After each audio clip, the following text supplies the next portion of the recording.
Hey guys, welcome to the Max Invest YouTube channel. In today's video, we're going to be going over Sushi Swap. We're going to be going over what it is, some of the fundamentals, and then doing a bit of a price prediction for where Sushi Swap could head this market cycle.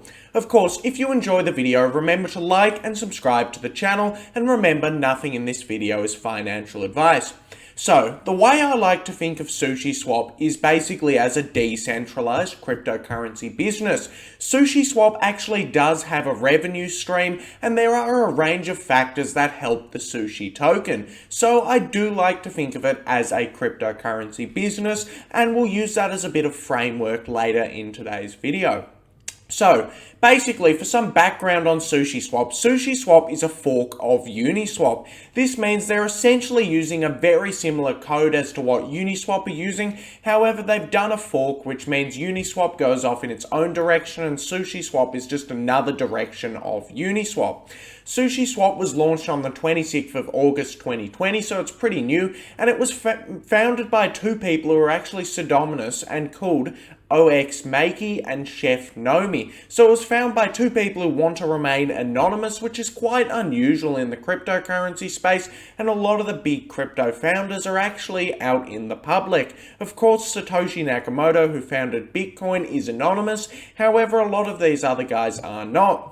Now, one of the founders essentially sold most of his Sushi tokens and actually resulted in a huge crash in the price, and a lot of people have called Sushi a rug pull and a scam because of this.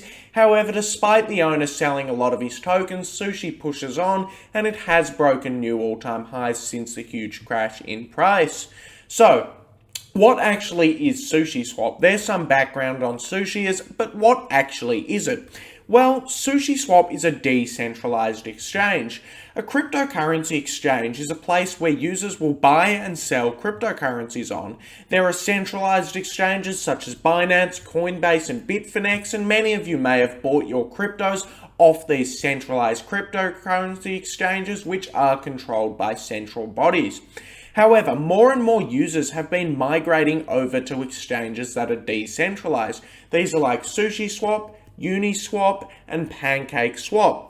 These exchanges are essentially controlled by pools of users rather than central authorities. People pool their cryptocurrency assets together, and then people can trade off these cryptocurrency assets from liquidity pools. This is more in the spirit of cryptocurrencies, as there's no centralized authority controlling it and no central points of failure. Cryptocurrencies are meant to be decentralized and controlled by nobody, so to have these exchanges decentralized means you don't need to actually trust anyone when you're buying or selling crypto. If you're buying from a bank, buying from a central exchange, or buying from any central actor, you do need to trust that actor. For example, at the beginning of February this year, when GameStop was exploding in price, a lot of big banks and a lot of exchanges actually closed off trading to GameStop. Most notably, Robinhood said no one can buy GameStop, you can only sell your GameStop. Now, this was market manipulation and it was illegal. However, despite this being illegal market manipulation, nothing happened of this. Clearly, bigger players wanted these exchanges to be closed so hedge funds could make more money. Of course, this is a risk with a centralized exchange. You don't control your stocks, you don't control your cryptos, someone else does, and there are certain risks to this. On a decentralized exchange, no one controls your cryptos, no one controls anything. It's all down to you, which is a very great part of decentralized exchanges. So, this is definitely more in the spirit of a decentralized cryptocurrencies. This also ensures that fees from transactions are used as efficiently as possible to pay for liquidity providers and more, rather than just enriching people in centralized organizations. Sushi Swap is one of these decentralized exchanges, and they have a pretty controversial history.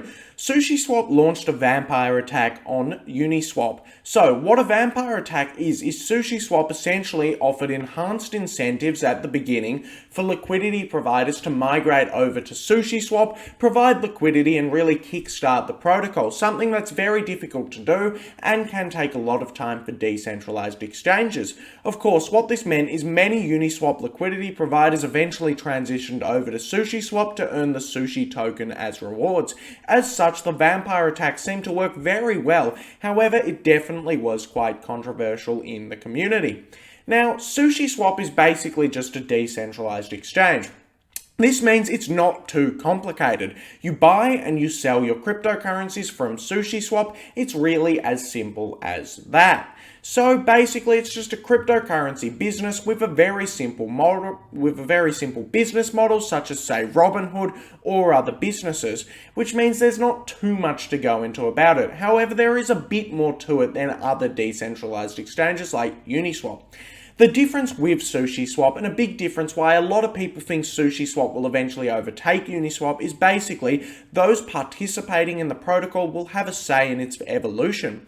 At Uniswap, liquidity providers earn 0.3% fees on the value of the trade done. This works out well for those who are large portions of the liquidity pools. However, at SushiSwap, liquidity providers earn 0.25% fees, and the remaining 0.05% is paid out in Sushi tokens.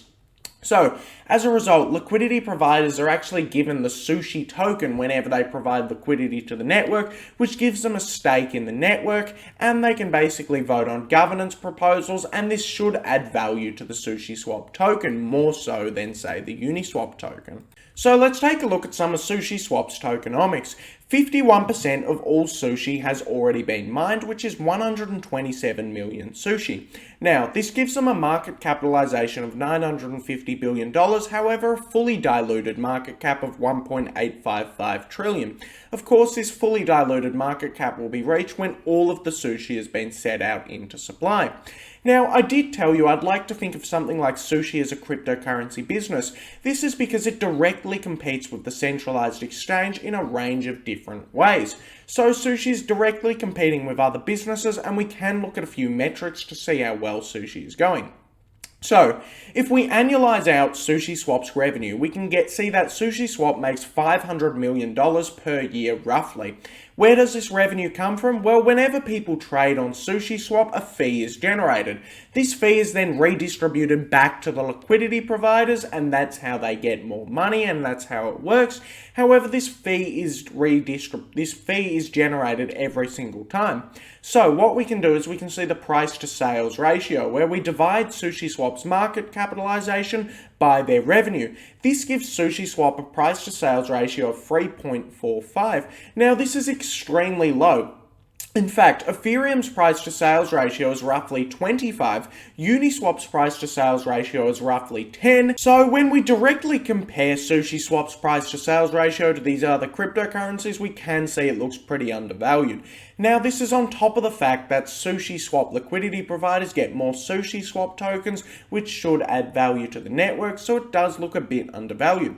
Also, we can look at SushiSwap's total value locked. As we can see, SushiSwap is around $4 billion locked in it, which gives it a total value locked over fully diluted market cap ratio of 2.2. This also seems pretty undervalued, and a substantial amount is locked up in SushiSwap compared to other protocols.